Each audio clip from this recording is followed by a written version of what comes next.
Welcome to Sports Insider. Dan Labbe alongside Chris Fedor. We'll have Bud Shaw on again a little bit later. So we're all back together here this week for the first Sports Insider of July. And, of course, we're going to talk Cavaliers with Chris Haynes. Karlos Dansby is going to join us as well from the Cleveland Browns. And we'll talk Indians with Paul Hoynes. He's in Tampa Bay. That game is getting underway here in a couple of minutes. And Hoynes is going to take an inning off and talk to us. So that's great of him. But first of all, as promised, let's bring in our Cavaliers beat reporter, Chris Haynes. Chris, how are you? Doing all right, guys. All right, Chris, a busy first day of free agency in the NBA yesterday, and the Cavaliers, of course, really were one of the big stories. Kevin Love back, Tristan Thompson back, Iman Shumpert back. Couldn't have gone much better for the Cavaliers, really. Yeah, no, it sounds like everything is going into place, and it definitely doesn't feel like one day. It feels like it's been 2 days because, over here, I'm on the West Coast right now, and free agency started at 9 p.m. That day. So it feels like a couple of days for myself, but the Cavaliers are doing all that they can right now to make sure this team stays intact. They're spinning the dough. Dan Gilbert is opening up the pocketbooks, and LeBron James has to be happy with how things are going thus far. I will say that. I will add to this. All we know is that a deal is near with Tristan. Mm-hmm. It's not done yet. So, I think we need to make sure we keep that in mind. So when it comes to that, Chris, obviously with a deal getting closer when it comes to Tristan Thompson, the early reports say 5-year deal, $80 million, something in that neighborhood. When you're talking about from the Cavs' perspective, now that Kevin Love is back and Mozgov is going to be back, how do they in their own mind justify paying a backup that kind of money? Well, it's a luxury that you got to have, and I think the way they can justify it is that those are two different players playing the power forward position. We all know that, and at the same time, they're also two players that can play alongside one another. Because we see David Black, the way he coaches by feel. So you may see one front court of Timothy and Trish finish the game, or next day you may see Kevin Love and Trish finish the game, or something along those lines. And so it's a luxury to have those players out there on the court on this roster. And as well, there's not a player out there of a Tristan Thompson caliber that would be okay with coming, re-signing, and being relegated to just a backup role. Tristan Thompson has tremendous character. He's a team-first guy. Like I said, it's not many players that will concede a starting role like Tristan is doing. So those are all the type of avenues of why the Cavaliers are forking out this much dough on these two players, because they can and because they got the character of players that will allow it to go so. Chris, I'm a little surprised that Iman Shumpert re-signed so quickly. It seemed like maybe there were some teams that would be interested. Maybe he'd want to test the market a little bit. What did you think about him coming back as quickly as he did? Yeah, I mean, I got word that they were having problems getting the deal done with the Cavs, and I've known all along. I wrote about this a couple weeks ago that Shumpert was going to command a figure around $10 million. That was going to be the asking price by his camp. And so, I think when words start leaking out, I think when Iman's camp started leaking word out that they're going to look elsewhere, the Cavaliers are not playing ball right now, I think that scared the Cavaliers because they couldn't afford to have things go into a stalemate where other teams can get involved and just string out the process. Because the Cavs' plan from day one was to get all these deals done in a fastball amount of time, and they didn't want that to happen with Shump. So I think they got right back here on the table and came up with a deal quickly, and $10 million for Shump, a 3D type player. If you look at what DeMar Carroll got, look at some of those other wings that got some deals out there in the 12, 13 million range. I think that's a bargain considering how the cap is going to be in a couple of years. All right, Chris, so Iman Shumpert's done, Kevin Love is done, Tristan Thompson looks like it's getting closer. After Tristan, what comes next for the Cavs? Where do their priorities go? JR, Matthew Dellavedova, use that Haywood contract. What do you think is next? I think, I'm not sure Delly is next. I'm really not. I think they can hold off the and wait. best-selling jersey in the NBA, Chris. What do you mean? Yeah. The jelly is playing, not his jersey. So I will say that I believe that they'll wait on him. Now this will play. I think this will help the Cavaliers out, being that Aaron Aflalo just signed a 2-year, $16 million deal, 8 per year. I think that's pretty close to what JR probably should be making. He was making $6 million last year, and I think he would have made $6 into his player option if he opted in. And so, I think they'll see. But they're definitely not going to waste their time with JR if he's coming up with a ridiculous price tag. I think they're going to move on. But I know they're talking with Mo Williams. They've reached out to Tayshaun Prince to gauge his interest, and Tayshaun will be all for it. And, there's just not a lot left with the resources that they do have right now. So, it's still all up in the air as far as outside talent. Knowing Kevin Love the way that you do, Chris, why do you think he chose the 5-year contract when some people felt like maybe he was going to take the 1 with the opt-out and try and cash in with the big money? Look, there's only a few. I know people talk about this all the time. Mm-hmm. There's only very few amount of players that can actually go out there and do the LeBron James deal. Kevin Love, man, look at the season he had last year. Look at his injury history. So it's like you can't pass up $100+ million to try to say, well, I'm gonna go play 1 year and recoup that at the end of that. He couldn't afford to do that. That would be a tremendous risk. The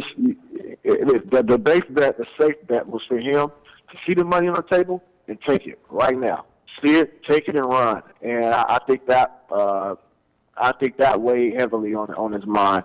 But yeah, I think it's a good deal for him, good deal for the Cavaliers. They get the power for it. They've covered it during this process, and like you said, props to him. And good story that you wrote, Fedor, on Love and basically how he lived up to his word.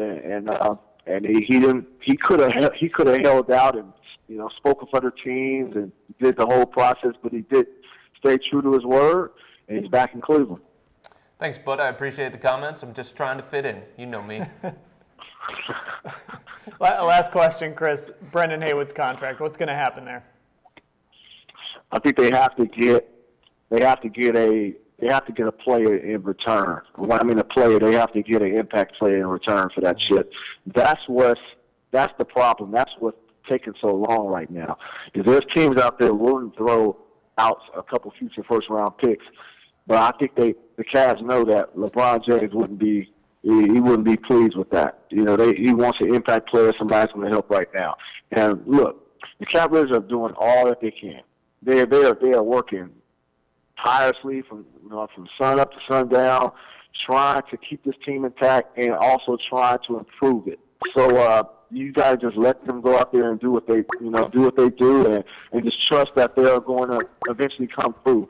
Because all signs so far early in free agency it proves that they said what they were going to do, and right now they execute. So I think ultimately, probably a couple weeks from now, a deal will get done or to bring back that player. But as of right now, teams are focused on the free agency process right now, and I think they'll get to that later. All right, Chris, thanks for the time.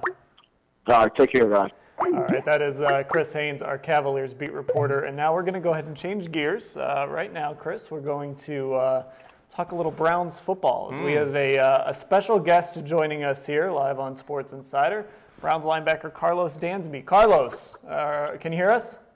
Yeah, I can hear you fine. How's it going? Good. How are you doing, Karlos? I'm doing fine. How about yourself?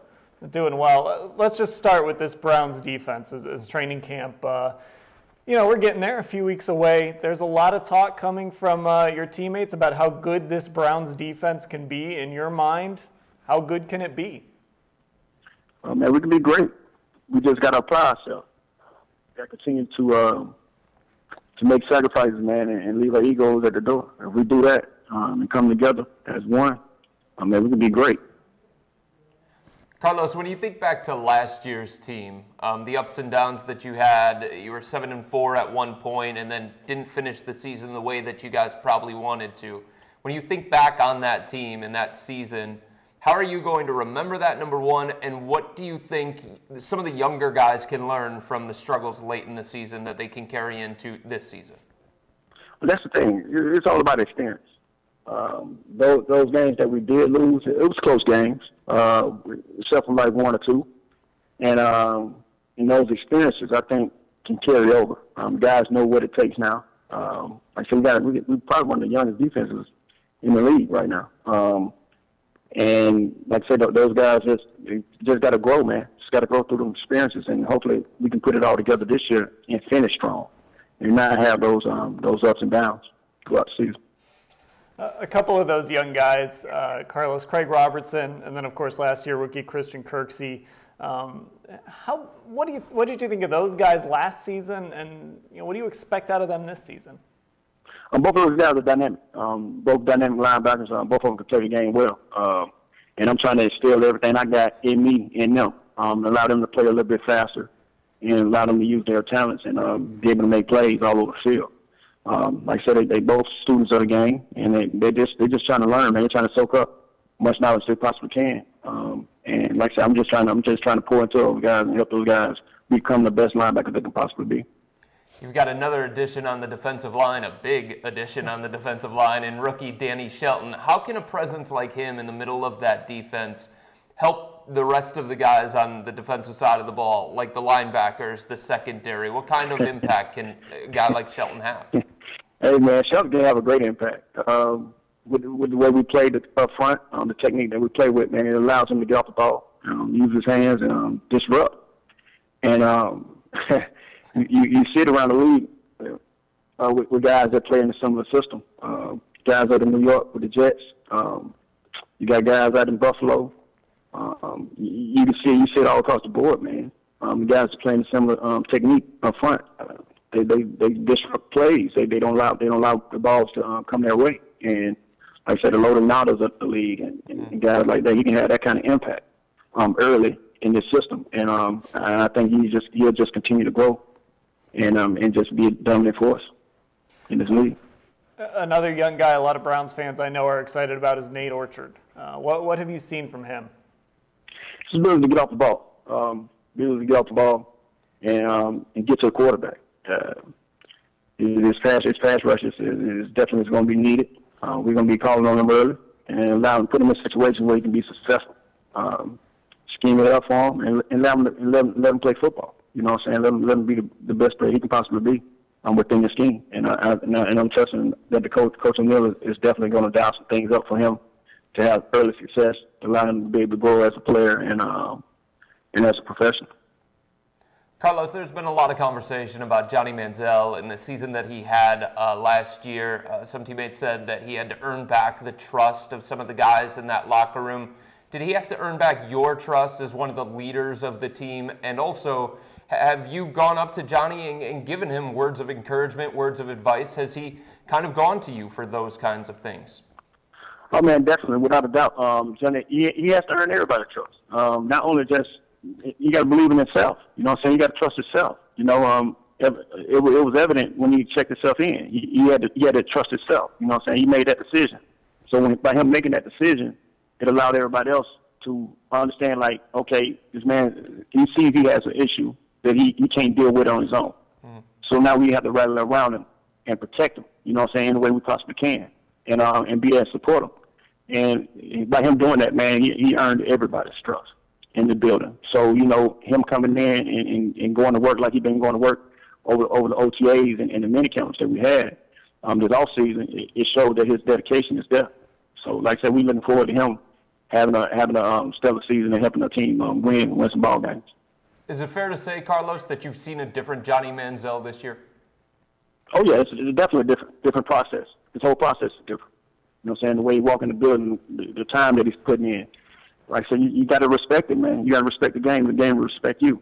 If you don't respect the game, it won't respect you. You'll end up getting hurt, or, you know what I'm saying, you won't be the best that you can possibly be. Is the message, Karlos, similar to Justin Gilbert? Definitely. It's the same thing. The same process, man. He respect the process now. He come in, he go to work, and he's been making plays all OTAs, all minicamp. Justin made a big leap right now. in the trust factor, you know, and guys believing in him. He's been on time, you know, making sure he handling his business. So, like I said, it's a process, man. It takes time. Some of it be overwhelming when they first come in the league, and you know what I'm saying? Like I said, it just takes time. Everything takes time. It just takes time. Tashawn Gibson back for mini camps. He skipped out on OTAs, of course. There's his whole contract situation. He ended up signing the tender. That's not your business situation, obviously, but how much attention do you pay to things like that? Minimum, man. we try to win ball games. Like I said, I'm glad to have him back in the building because I know he was a vital piece to us having that fast start like we did. I hate he got hurt when he got hurt because right now he was leading the league in interceptions at that time, and he was going to get another one, but Joe Hayden ended up running it to him, and he ended up messing his knee up. Both of them was going for the ball at the same time. So, like I said, the guy's dynamic back there, man. He plays the ball well. He's a ball hawk. I think he the next coming of like Ed Reed. You look at his numbers. That's what it says. He don't have the home run ability when he get the ball in his hand like Ed Reed, but as far as his playmaking ability back there, his ball hawking skills, he has it, man. And it's a gift. It's not. You don't see that every day. And I'm just glad to have him back in the building because he's a vital piece to the post. Karlos, second year in the system, second year for this coaching staff. How, if at all, is Mike Pettine different now that he's been through his rookie season and he could learn some things as a rookie coach, and now he's maybe a little bit more comfortable? Oh, definitely. I think that goes for everybody. Everybody's second year in the system, second year with the coaches. We got a little bit more comfortability across the board with the scheme, knowing what to expect, knowing how our teams want to try to attack you. You know, it goes all the way across the board, man. I think we'll have a better output this year just having the second year under the same head coach and under the same system. All right, Karlos. Now, obviously, off the football field, a lot of stories about you recently about your men's care products, the salons you have opened. You've opened a couple of them now, I think, in different states. Tell us a little bit about what you've got going on off the field. Well, I'm on the field right now. I got a product line we just launched. It took us 2 years to develop. It's called Manziel Renault, and right now we our 3-in-1 body wash just won the Men's Health Body Wash of the Year award. We just launched I want to say about 7 months ago, and it's been a roller coaster ride, man. It's been awesome to see the response not only from the outside world with the magazines and the editors, but from players and the response from people with the product line. It's been amazing, man. We got something good going, and like I said, I got a grooming lounge that I've been doing for the last 6 years. We've been inside of Saks Fifth Avenue in Birmingham, Alabama, for the last 4.5, almost 5 years now. It's been a great output, and like I said, we just trying to make our mark in this grooming industry. But gotta ask, Karlos, as a linebacker in the NFL, where did body wash come from, man? Body wash, it was like I said, my partner and myself. We put together this line, man. We had an idea. We were selling everybody else's products, and we said let's try to do our own. Like I said, it took us 2.5 years. So we used the clients that we have in our grooming lounge as test subjects. So we tested on them, and they gave us a lot of feedback. Like I said, it took us 2.5 years to develop it. So we got it pinpointed. It's paraben-free, a lot of organic ingredients, all natural product, and right now it's one of the best products on the shelves right now. That's out right now, and like I said, Men's Health put the stamp on it and say it's the best body wash of the year. Last question, Karlos. What about lobster mash? Can we get lobster mash to go kind of mainstream? Maybe get that at Brown Stadium or something like that. You know what? I'm working on that. I can't lie. I'm working on that. Trying to get the lobster mash out, get the shirts out. The season coming here fast, so it's approaching pretty quick. And like I said, we've been brainstorming, trying to put something together, man, to get it a signature dish or something like that in the state. That'd be hot. That'd be real hot. It got you back on the field pretty quickly, and I saw that Instagram photo last season too. That stuff looks good. Yeah, man. It works for me. It works for me. I don't know if it'll work for everybody, but it worked for me. So it was something that it was my go-to at that time, and it allowed my body to recover faster than the norm. And like I said, being plus on top is good, man. It's real good. so it's a double-edged sword, man. I was loving every bit of it, every bit of it. All right, Karlos, we appreciate you taking the time out. Thanks for having me. All right, Karlos Dansby, Browns linebacker, joining us. Chris, look, one of the Browns' best defensive players, but one of the more unique guys that you're going to come across as well in this league. Who can we get some lobster mash to? I don't know. I want to try some. Somebody we can give it to? Tayshaun Gibson, he needs some lobster mash? Maybe. I don't know. Heal up from that injury? Maybe throw that into the new contract. Throw that in unlimited lobster mash as part of his contract extension. You're right. And, you know, who knows how much of an impact he can continue to have, because, look, he's at a stage of his career where his best years might be behind him already.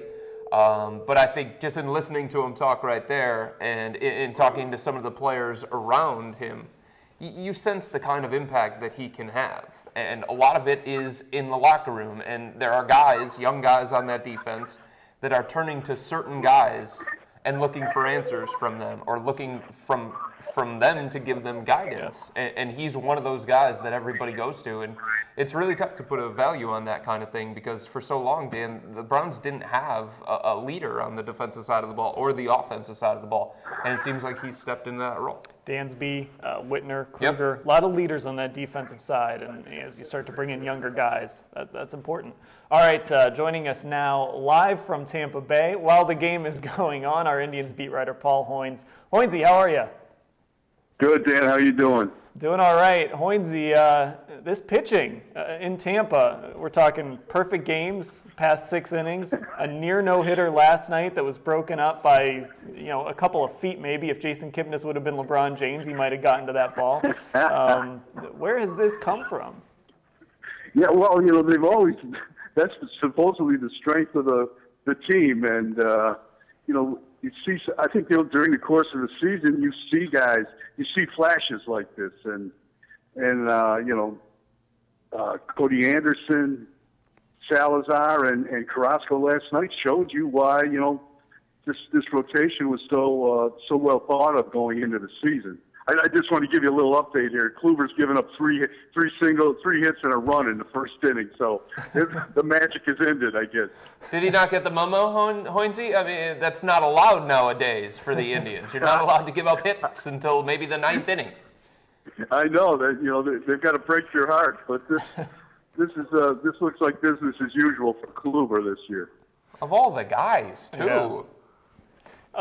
Hoynesy, let's talk about the hitting. It seemed like, hopefully, it was rock bottom on Sunday when they got shut out in that doubleheader against Baltimore. They found something in Tampa Bay. Can they keep this going? Well, I think, I'm not sure. I think, this team, it's just, I don't think it's a very good offensive team. I felt that way coming into the regular season. I wondered if they would score enough runs.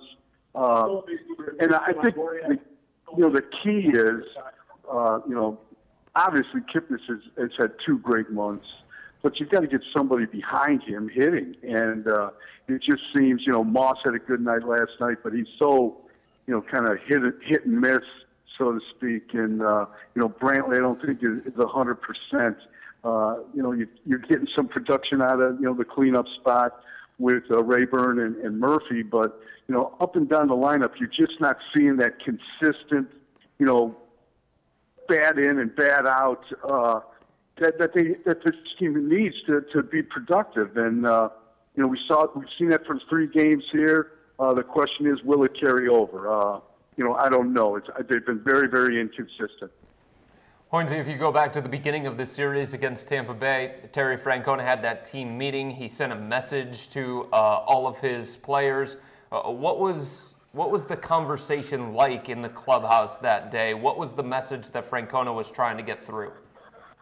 I think he was talking about, he didn't want to talk to him Sunday night after they got swept in Baltimore because he was upset. So he took some time to cool down, talked to him, before the series opener on Monday, and the message was, let's not try to do too much. Let's not think about winning 9 or 10 in a row here. Let's just take it, a little bit at a time here. Let's keep the line moving. And, he made it clear that the meeting wasn't just for, Monday night. It was for, 2 and 3 weeks down the road here.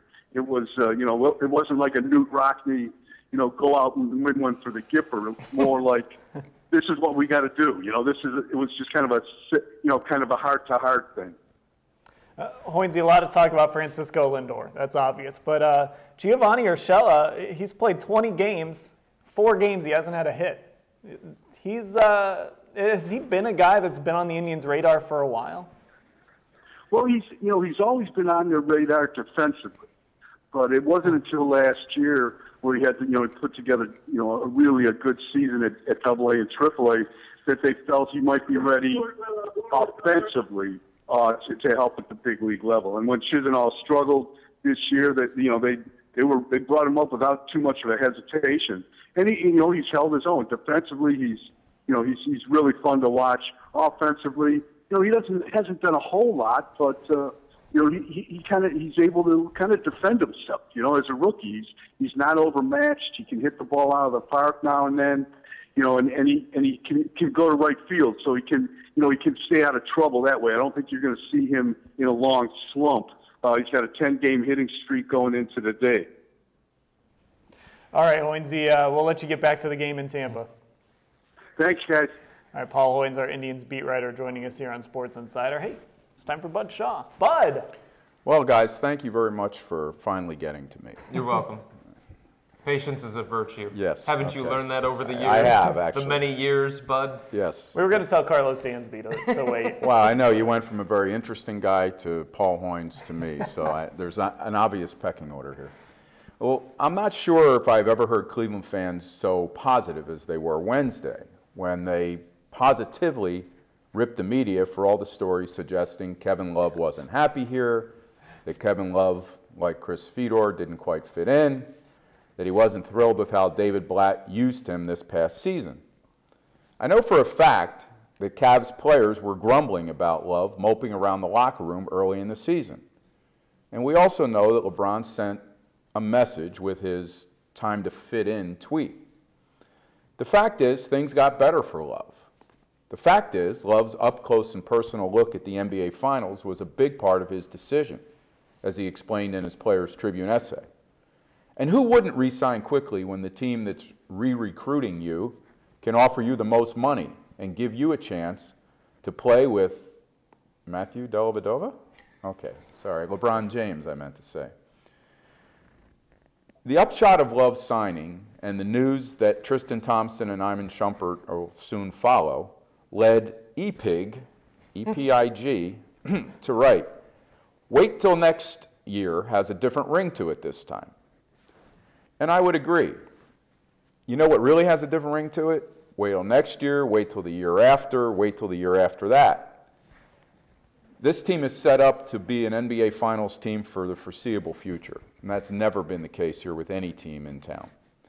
Beyond that, unless LeBron James' next movie is Iron Man, where he plays himself, he's probably going to start breaking down in a few seasons. But that's a concern for later, as is a luxury tax payment of nearly $200 million. Even that is primarily Dan Gilbert's concern, unless he tries to recoup it with a huge increase in ticket prices and concessions, and then, of course, it's everybody's concern. For now, everything's good, with our second commenter, Crazy Carolina, writing, "This city should hold a parade for Dan Gilbert." Can he deliver a championship first? And then I'm pretty sure the parade will take care of itself at that point. You know, not everybody who chimed in on the Love deal was waving pom-poms. Play of the Game says, "Great, bring them all back healthy, so when they lose this time, the fans and the loudmouth sports media won't have any excuses." I have to ask on this media thing, which is it? The media fabricating stories to paint the Cavs as dysfunctional when they're actually one big happy family? Or is it the media loudly rooting for the Cavs? You can't really have it both ways. This kind of mixed message criticism makes me think more and more that the Cavs are becoming the Yankees of the NBA. And whoever thought we would say that? Finally, and this is Fedor's favorite part when I say finally, this highbrow discussion about the role of the media took one last turn with Faction writing, "Gotta generate those clicks, otherwise no one would read the crap these guys are putting out." Yeah, come on, media. Start writing stuff that nobody wants to read. Then we'll know it's really quality journalism. I haven't heard anything so logical since Yogi Berra once said of a popular New York restaurant, "Nobody goes there anymore. It's too crowded." Guys? All right, guys, real quick. Letter power rankings. What? LeBron James, #1. Oh. Right? Right. He's probably going to subtweet Kevin Love Right. about his poor letter writing ability. Where does Dan Gilbert's letter go? Does it go above Kevin Love's? Past No. Kevin Love's? That was an epic rant. Yeah, but that's mean, way it in the was- back there, bud. It was pretty misguided and kind of stupid, but I was just wondering if the Players Tribune had a word count limit for Kevin Love, because LeBron went on and on and on, and he had, I don't know, at least 600 to 800 words. Kevin just short, sweet, to the point, 2 paragraphs. yeah, but Kevin's the senior editor. And I think Shumpert was even shorter, right, Yes. in what he tweeted, which was, hang on, Cleveland, I'm coming too. That's right. That's because there's no senior editor. Now listen, That's out there for here's a Shumpert. couple of things. When I was in high school, I failed every math class I ever had. I still can't balance a checkbook. So I will rely on you two bright young people to tell me, how is Dan Gilbert set up to do this? And is he set up to do this forever? I mean, are we going to be paying, is he going to be paying $200 million next season? And can he do that for the foreseeable future? Well, He's apparently willing, we think, You to know, do this until casinos- there's a title won in this town. casinos aren't really, they can't just give away all that money because they're generous. Oh, you think the casino might have something to do I with think it? there's probably a little bit of money coming in from that. Oh, yeah. I think people are still buying houses. I mean, if they win a title next year, does it start to change for him as it did for Mickey Arison? It could. But it sure seems like with the deals that these guys have locked up, but you're talking about 4 years for Iman Shumpert, Anderson Varejao a couple more years, Kyrie on the max, Kevin Love 5 years. Yeah. It seems like he's going to be paying more than the Indians' entire payroll for the next 3 to 4 years just in luxury tax. It's essentially as if he's owning 2 teams. Yeah, I mean, think that's a think about great that. point. You know, what I hear from people is this makes him the best owner in town. And I just want to hold up a caution flag. I mean, why? Yeah. If the other 2 guys had LeBron James and they were in the NBA, they'd be doing the same thing. They'd be at least set up to do the same thing. Let's not forget there's a lot of money coming in this TV deal, supposedly. And we might be 2 seasons from a lockout. Right. So who knows how this is all going to play out 2 lockout? or 3 years from now. Yeah, we could find ourselves in another lockout. That would be the totally Cleveland moment. Oh, stop it. Don't even think about that, All right. bud. I'll leave you to mention that the next Everybody's time. already talking about scenarios that could happen. Oh, Kevin Love with his injuries and all these other things. Now you're talking about, well, I mean, be let's right not- there on let's- the precipice of a championship. Let's and not push act lockout. let's not act like injuries for Kevin Love and Kyrie Irving are fantasy land. Oh, man. Don't They you have write- Don't you write that story, because then people are going to attack you in the comments. I'm just trying to get some clicks. I'm just trying to generate So we're clicks. gonna wrap it up now before these 2 go at it anymore. Chris Haynes, Karlos Dansby, Paul Hoynes, of course, thanks for joining us, all 3 of you. Bud Shaw, Chris Fedor, I'm Dan Labbe. Thanks for watching.